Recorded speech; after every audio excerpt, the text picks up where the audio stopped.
Hi guys, welcome to our podcast. My name is Sabrina. My name is Nick. I'm V. My name's Josh.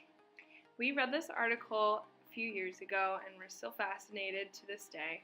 It was an experiment where the participants try to last a week without using anything that is made in China. The process was very hard and none of them were able to last more than a day. That being said, our lives are associated a lot with China in many different aspects. But how much do we actually know about this populous and beautiful country? We hope after watching this, you'll know more about the education, sports, culture, and politics of China. So children start school around the same age as the US. They have 3 years of kindergarten, 6 years of primary education, and then 3 to 6 of secondary. Children in kindergarten and primary education go to school from 7 a.m. to 4 p.m., so a little bit longer than U.S. normal school time. They have their recess is calisthenics and relaxation methods, so like stretching and relaxing their minds rather than playing games and playing on the playground and stuff. Children have a lot of homework and they tend to do school-related activities after school, such as math or science. School is very strict and rigorous and typically runs from the beginning of September until mid-July. And then students usually take summer classes to prepare for entrance exams. Secondary school, the main purpose of secondary is to prepare for college, but it also varies due to family income because the materials taught in regular school are not usually sufficient in preparing for the test. So families will often hire a private tutor. However, tutors cost $29 an hour on average, and although there are cheaper tutors, you basically get what you pay for. So obviously those who can afford the best tutors will succeed, and those who can only afford a $15 tutor will have a much different score. Once students take this very intense test, they apply to schools or colleges that they want to go to, but unlike U.S. schools, where schools will accept you based on other applications, financial aid, and things like sports, Chinese universities select their students solely based on this big test score. Yeah, so in China, these test scores are very, very important. So there is often a lot of cheating. In China, these can determine basically your entire life, so doing well is vitally important. In one of the smaller towns in China a few years ago, parents got violent with school officials because they were cracking down on cheaters. So it just shows the very high stress environment that Chinese students are under. Yeah, so this makes the U.S. application process seem a lot less stressful in comparison. It's also unheard of to apply to a Chinese college as an unknown major because it's expected that you should know what you want to do from the start so you can start working on your end goal immediately rather than taking classes you might be interested in and deciding from there. For types of schools, there are many similar to the U.S. The C9 schools are comparable to the United States Ivy League schools. They produce many political, business, and academic leaders, and less than 1% of Chinese students score high enough on this very important test to make it into any of these C9 schools. Tsinghua University in Beijing is just one of many of these C9 league schools. Thank you, Sabrina. So for life as an athlete in China, it is different from what a normal student would go through if they were just receiving education. So there are over 3,000 sports schools in China, teaching and training roughly 500,000 children. Children as young as 4 years old are being placed in these schools to receive intensive training for roughly 10 hours a day in a specialized sport.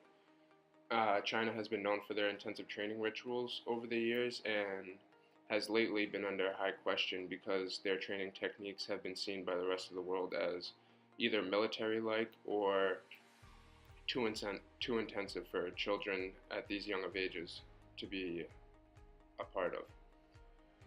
However, their success as a country in the Olympics has proven that their techniques are effective and show that they can become the best of their ability. So these techniques are also part of China's expanding soft power. The idea of soft power is basically its cultural influences and intellectual ideas that affect other parts of the world. This is sometimes called panda diplomacy, because often places that China wants to open new markets in or have better relationships, they will gift pandas to that country, like they did in the US when relations were increasing. So it's just they're trying to increase their prestige on a more international scale. And that's why they have such rigorous routines in China. The legacy that will be left by this Olympics is already visible. Coordination Commissioner Juan Samaranch said all preparation for the Olympics is going according to plan and on track for success. China's hope is that these Olympics are just a stepping stone for China, and their hope is that these new developments being built for winter sports will become a long-term vision for implementing winter sports into their culture. China government actually really hope that in the future winter sport will be more noticeable in the China lifestyle. These new developments will also offer opportunity for people attending these Olympics to try out the winter sports being played, which will hopefully again increase participation over the next couple of years of winter sports. Now, other than Olympic training, basketball has taken off in popularity in China. Many think of basketball as an American sport because of the NBA, but China began playing basketball only 4 years after the sport began in the United States, so they have both been playing for roughly the same amount of time. Players that have come from China to play in the NBA, such as Yao Ming, have had a great influence on the younger generations. Companies such as Nike have been working with China to make basketball courts all around the country to help the game's popularity spread. The NBA has also scheduled summer league games to be played in China because of the growing popularity of the sport. Other sports that are very popular in the Chinese culture are table tennis, and this is one sport that China has been able to hold dominance in since the sport was placed in the Olympics in 1988. They currently hold 28 out of the possible 32 gold medals ever won in table tennis in the Olympics. Table tennis was officially declared a sport in China in the late 1950s, and with an immense population of 1.4 billion people, the sport took off. About 10 million Chinese citizens play competitive ping pong yearly, and yet there are about 300 million who play just for fun. Thank you, Nick, for your super cool sport information. And actually, table tennis is very popular in China. People in China considering it as a national sport. If you walk down to any park in Beijing, you can easily see Chinese people from different age range play tennis, table tennis together. It's like a normal hobby in China lifestyle. China actually have a very rich culture when they have existed for 4,000 years, and a lot of traditional customs have been built up from then. Some of them still carry along to nowadays modern world. They really care about their traditional custom. That there are a few things that we can talk about today in order for you to not accidentally piss off any Chinese people. Let's dive into it, shall we? Take chopstick for example. Chopstick have been around China since 1200 BC, and it's invented in China, so that with Chinese people, they do not see chopstick as an eating utensil, but also something that they are really proud of. A high-end luxury brand called Dolce & Gabbana make a huge stake when they publish the video to promote their product, in which feature a woman cluelessly eating pizza with chopstick and apparently to mock Chinese people. Vogliamo anche chiedere scusa a tutti i cinesi nel mondo, perché ce ne sono molti e prendiamo molto seriamente questa scusa e questo messaggio. Ci siamo sempre innamorati, siamo sempre stati molto innamorati della Cina, l'abbiamo visitata, abbiamo visitato moltissime città, amiamo la vostra cultura. 不是这样。对，这样就对了。所以就是。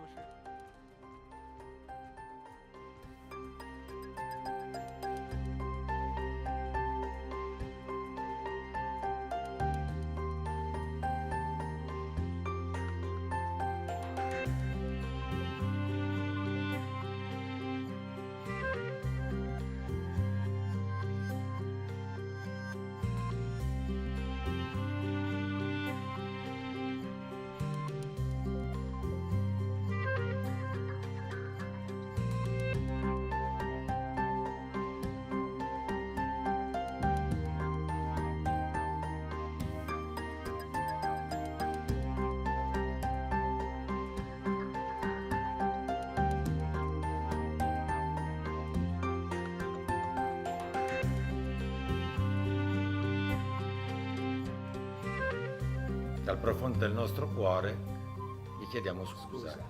Dui Buci. This creates a massive anger in China. Thus, the whole country refused to use any product from this luxury brand. The CNN summed the whole situation by saying, Dolce & Gabbana needs to clean up the mess it made in China or get left out of the country luxury boom. Even though the designer of the brand already posted an apology video to people in China.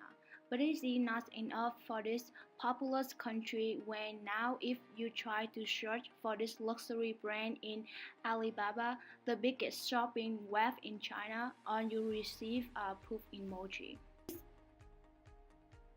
Caused a lot of damage for this luxury brand when almost a third of the brand sales come from Chinese consumer. So lesson learned, next time you do not want to piss off a Chinese person. Is it known that China has the largest population in the world with 1.386 billion people? With a huge population like that, China is a country full of advantages. Where China is the country that's going for a cashless society platform where China citizens do not carry cash with them anymore. Every single business transitions from shopping, dining at the restaurant, or paying rent are paid through an app called WeChat, using a WeChat access to customer information. In another word, China society is now a closed network where each citizen connects with each other through a mobile app.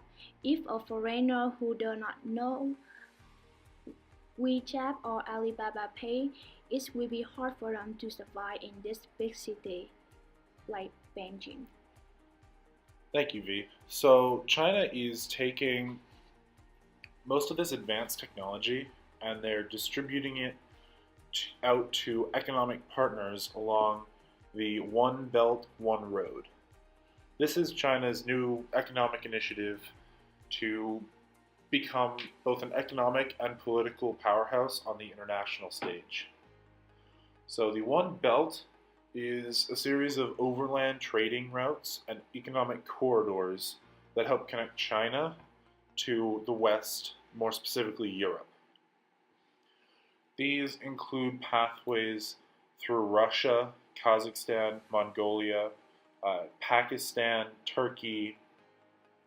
They have oil pipelines going through Kazakhstan to the Black Sea. They have economic corridors through Pakistan that they're helping to finance. For example, they're building tunnels through the mountain range outside of the tip of China.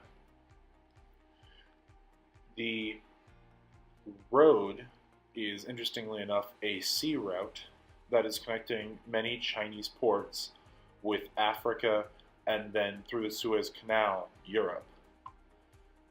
So what they have been doing is they are expanding their military presence throughout Southeast Asia, and they're stationing military bases on a more global scale. So for example, China now has a military base in Djibouti, and they have been building up other ports that they can use both for commercial shipping and potentially for military purposes. For example, they had an infrastructure in Sri Lanka, and when Sri Lanka could not pay China back, instead they gave them a port and a lease for 99 years on it.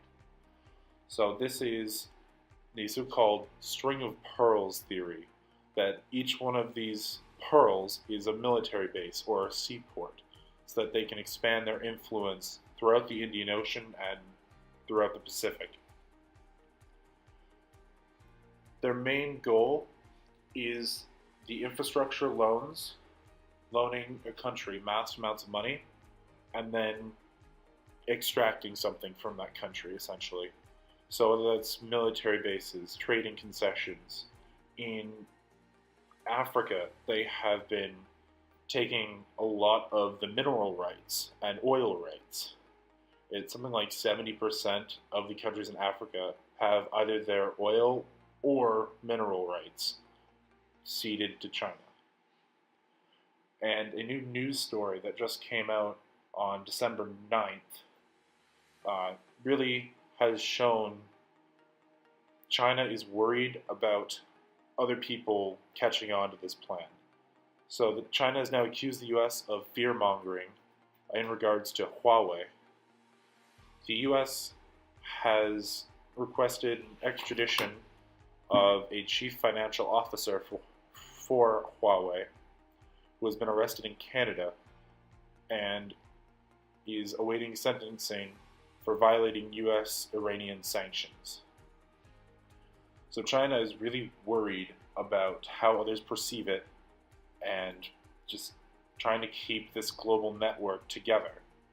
And the US is responding by increasing its own moves for financial assistance abroad.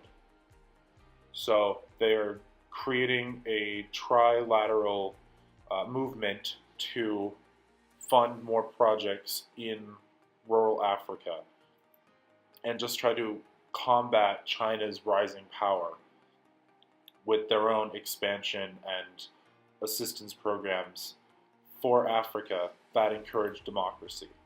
Because China is often not encouraging democracy. They are willing to work with really low standards and low conditions of working, and they are willing and they want Chinese companies to work in these countries because that boosts the Chinese economy. So the state-run companies are being contracted, and each contract for a new project, most of them have a clause that says you must or should hire a Chinese construction firm for this project. And that's just how China is trying to expand its political reach overseas. All in all, it's clear that America and China have many similarities and differences, but throughout that we see that each country is unique through these 4 topics: education, culture, sports, and politics. That's it for our podcast today. I hope you guys enjoy it. And what is the better way to end a podcast about China than the Chinese war, right? I hope you guys have a great day. Thank you for listening.